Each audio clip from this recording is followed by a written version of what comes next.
Apocalipse, entenda de uma vez.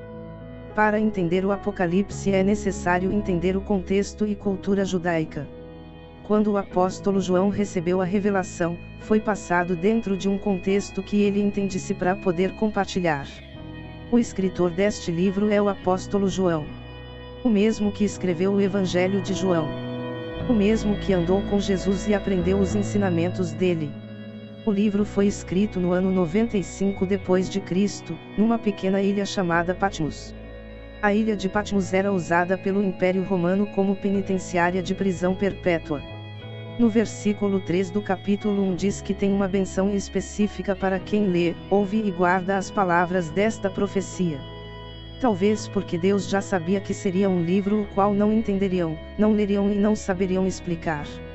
No versículo 10 ele diz que foi arrebatado para o dia do Senhor, que é o dia em que Deus separou para trazer juízo na terra e tratar com os pecados da humanidade.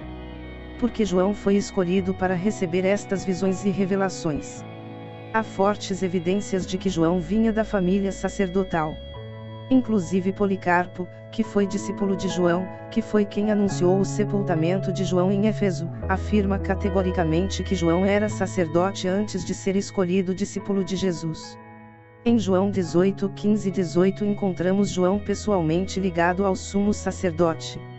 Isso era extremamente raro porque o sumo sacerdote era separado e não desenvolvia relacionamento fora das suas atividades sacerdotais.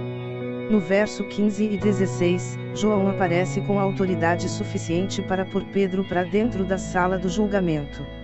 João aparece chegando do lado de fora, falando com a mulher que era a guarda da porta dizendo que Pedro estava com ele e que podia deixar ele entrar e não há resistência, ninguém questiona.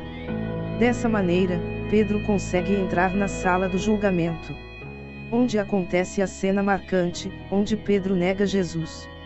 Isso aconteceu porque Pedro estava num ambiente que não lhe era comum e nem permitido.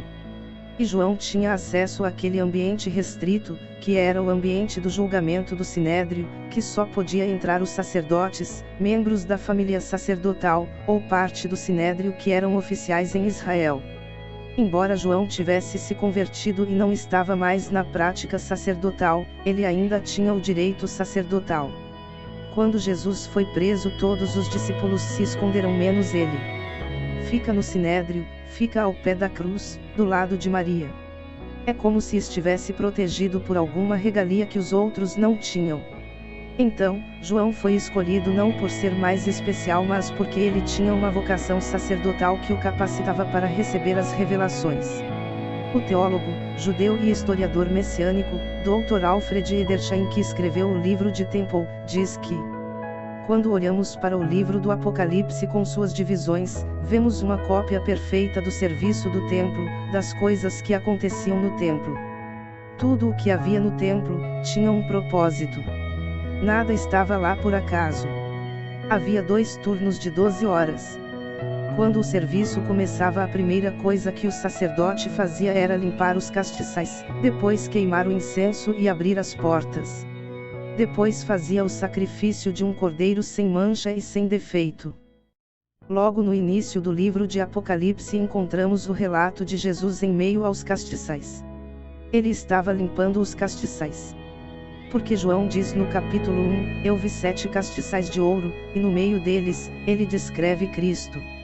No capítulo 2 ele fala às 7 igrejas, porque os castiçais representam a igreja, e ele começa a disciplinar a igreja. Se João não tivesse uma base sacerdotal, ele não entenderia o que estava acontecendo ali.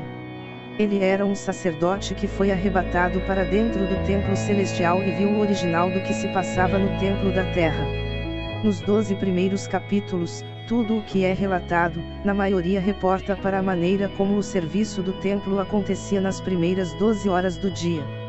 Do meio do capítulo 12 ao 19, relacionado ao meio da tribulação, nos 3 anos e meio finais, a figura do serviço vespertino do templo aparece de forma impressionante, como o tocar das harpas, ou o toque de trombeta. Em Hebreus 8:5 e Êxodo 25:40 mostra que o tabernáculo foi padronizado de acordo com o que Moisés viu no monte. Não há dúvidas que existe um templo celestial, que é o original. Se pensarmos nas visões de Ezequiel, a maneira como ele viu a sala do trono, chegamos à conclusão que este templo celestial era a sala do trono de Deus. Ou seja, o trono de Deus fica no centro do tabernáculo celestial. O trono de Deus fica no lugar onde ficava a Arca da Aliança no templo.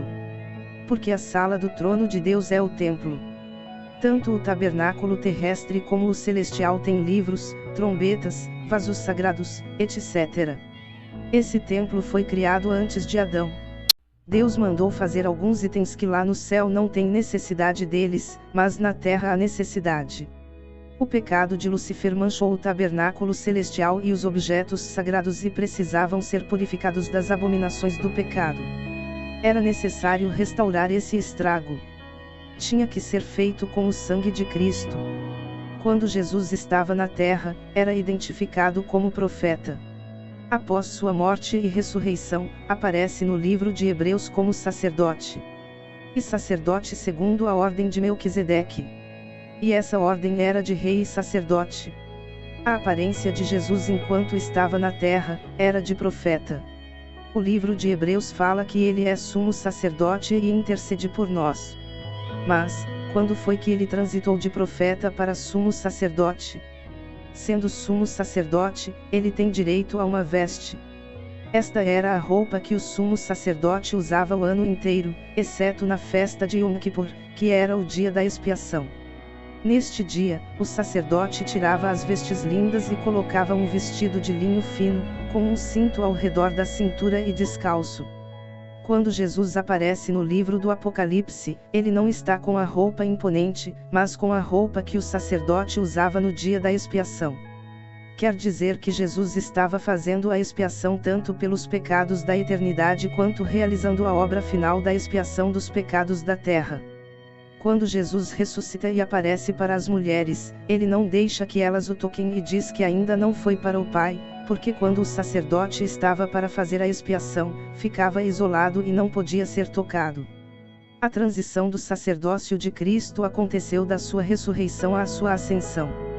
Quando volta, aí sim se permite ser tocado. Este vídeo continua. Compartilhe esta palavra. Inscreva-se no canal.